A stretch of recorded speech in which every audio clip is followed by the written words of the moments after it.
پچھلی ویڈیو میں ہم نے مسجد اقصیٰ اور یہودیوں کی تاریخ پر بات کی تھی۔ اب آ جاتے ہیں حال کی جانب۔ بحیثیت مسلم امہ ہمارا باخبر ہونا بہت ضروری ہے کہ ہمارے آج میں ہمارے ساتھ کیا کچھ ہو رہا ہے۔ یہودی اللہ تعالیٰ کی سب سے پسندیدہ قوم تھی۔ اللہ نے ان میں بہت سے نبی اتارے، ان پہ بہت سی رحمتیں فرمائیں، ان کے لیے بے حد آسانیاں کی گئیں، لیکن وہ ہمیشہ سرکش رہے۔ بالآخر اللہ نے ان کو عذاب میں مبتلا کیا، ان پہ جابر اور ظالم لوگ مسلط ہوئے۔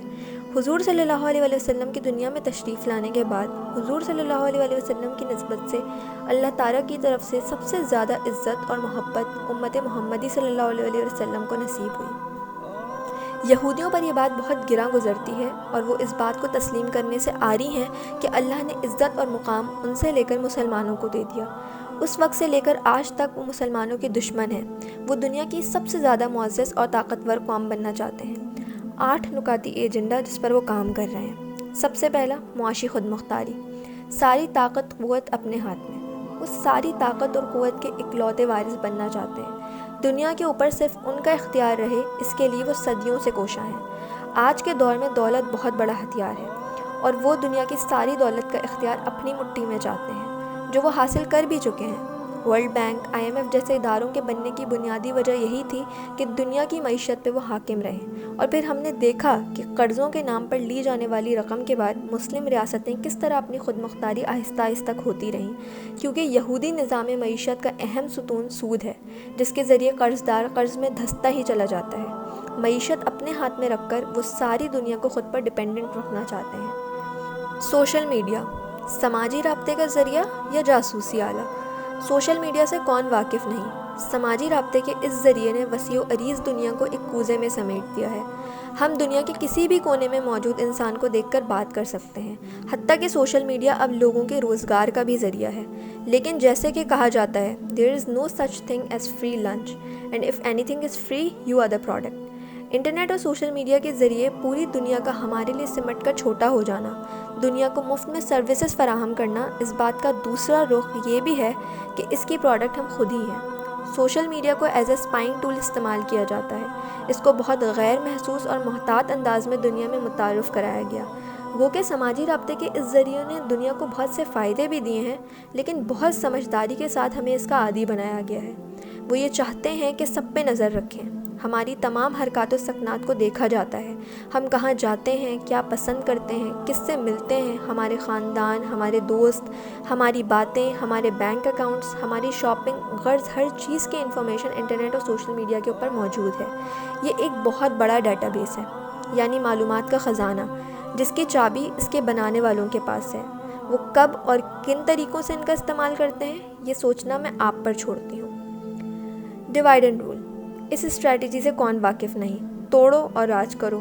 وہ مسلسل اس پر کام کر رہے ہیں، نہیں چاہتے کہ کسی صورت بھی مسلمانوں میں اتحاد پیدا ہو۔ اس کی سب سے بڑی مثال یہ ہے کہ دنیا کے ایک چھوٹے سے خطے پر وہ جبراً آباد ہیں اور ان کے ارد گرد تمام مسلم ریاستیں موجود ہیں، مگر وہ جس زمین پر قابض ہیں وہیں کے مسلمانوں کو ظلم و بربریت کا نشانہ بناتے ہیں۔ لیکن اہل اسلام کچھ نہیں کرتے، خود کو بے بس اور کمزور محسوس کرتے ہیں کیونکہ ہم میں اتحاد نہیں۔ فرقہ واریت، قومیت، لسانیت، غرض بہت سے ٹکڑوں میں انہوں نے ہمیں بانٹ دیا ہے اور مسلسل بانٹتے ہی چلے جا رہے ہیں۔ توڑ کر، ٹکڑوں میں بانٹ کر وہ ہمیں کمزور کرنا چاہتے ہیں تاکہ ہم کبھی کسی ظلم کے خلاف ان کے آگے آواز نہ اٹھا سکیں۔ تاریخ بھلا دینا، ہمارا آج ہمارے کل سے جڑا ہوتا ہے۔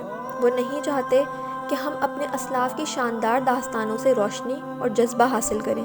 اس کے لیے وہ تاریخ کو مٹانے اور جس کو نہ مٹا سکیں اس کو مسخ کرنے میں مصروف عمل ہیں۔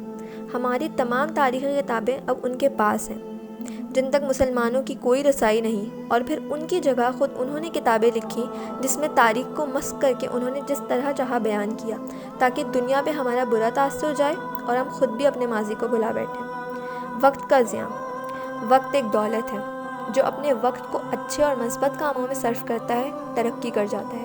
اس لیے انہوں نے دنیا میں بہت سی لغویات متعارف کروا دی اور کروا رہے ہیں۔ وہ games, movies, apps, platforms جن سے کچھ بھی مثبت سیکھنے کو نہیں ملتا لیکن بس وقت گزاری کا ایک سامان ہے۔ وہ نہیں چاہتے کہ ہم یا کوئی بھی اپنے وقت کی قدر و قیمت پہچان کر وقت سے فائدہ اٹھا کر ان کے مقابلے پر آ سکے۔ بے حیائی اور فحاشی، ہمارے مذہب میں حیا ایمان کا لازمی جز ہے۔ حضور صلی اللہ علیہ وآلہ وسلم کی حدیث ہے کہ ایمان کی 70 سے زیادہ شاخیں ہیں اور حیا بھی ایمان کی ایک شاخ ہے۔ غیر مسلم دنیا برسوں سے اس پر کام کر رہی ہے کہ ہمارے ایمان کو ختم کر دے۔ انہوں نے بارہا ہم میں ایسی چیزیں متعارف کروائیں جو ہمارے ایمان کو نقصان پہنچاتی ہیں۔ ان میں سب سے زیادہ خطرناک وار ہماری حیا پر تھا۔ وہ چاہتے ہیں کہ ہماری نسلوں سے حیا کو ختم کر دیں، تو انہوں نے فحاشی کے بہت سے آلات اور مواقع دنیا میں متعارف کروا دیے، اور آج مسلم امہ خصوصاً نوجوان اس کا شکار ہیں۔ جیسے جیسے امت سے حیا جاتی رہے گی، ویسے ویسے ہمارا ایمان بھی کمزور تر ہوتا چلا جائے گا۔ مسلم ریاستوں میں دہشت گردی۔ انہوں نے تمام طاقتور مسلم ریاستوں میں پروپیگنڈا کر کے دہشت گردی پھیلائی، اپنے ہی لوگ بھیج کر مسلمانوں کو مروایا اور مختلف قسم کے الزامات لگا کر 100 اور پابندیاں عائد کیں۔ ان کا مقصد خوشحال مسلم ریاستوں کو بدحال کرنا ہے، تاکہ کوئی بھی مسلم ریاست اس قابل نہ ہو سکے کہ ان کے سامنے کھڑی ہو پائے۔ وہ چاہتے ہیں کہ ہم بنیادی چیزوں جیسے کہ رزق، سیفٹی اور سیکیورٹی کے فکروں میں ہی گھرے رہیں اور ترقی نہ کر سکیں۔ ایک اور فائدہ جو ان کو ہوا، پوری دنیا میں مسلمانوں کے دہشت گرد کی نگاہ سے دیکھا جانے لگا ہے، اور اسلامو فوبیا بہت تیزی سے پھیلتا جا رہا ہے۔ گویا کہ انہوں نے پہلے ہماری شاندار تاریخ پر پردہ ڈالا اور ہم پر ہی ظلم و ستم کر کے ہماری شناخت دنیا میں بگاڑ کر پیش کی۔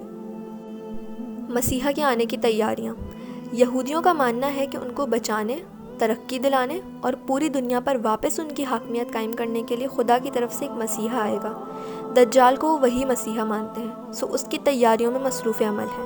بہت سی ٹیکنالوجیز اس کو فیسیلیٹیٹ کرنے کے لیے بنائی جا رہی ہیں، جیسے کہ 4D، 5D، ان کے بہت سے تجربے دنیا میں کیے گئے۔ بادلوں پہ شہر دکھانا، دریا کا سرخ ابلتا لاوا بن جانا، اور ایسے بہت سے ایکسپیریمنٹس پہ آپ کو انٹرنیٹ پہ بہت سی ڈیٹیلز مل جائیں گی۔ یعنی کہ اب ٹیکنالوجی کے ذریعے حقیقت میں غیر موجود چیز کو حقیقی دکھایا جا سکتا ہے۔ اس ٹیکنالوجی کو تھیم پارکس کی صورت میں لوگوں میں نارملائز کیا جا رہا ہے۔ کارٹونز کے ذریعے ایک آنکھ والے کیریکٹرز کو نارملائز کیا جا رہا ہے۔ یہ سب کچھ محض ایک اتفاق نہیں، بلکہ یہودیوں کے اس مسیحا یعنی دجال کے آنے کی تیاریاں ہیں جس کے فتنے سے مسلم امت کو خبردار کیا گیا ہے۔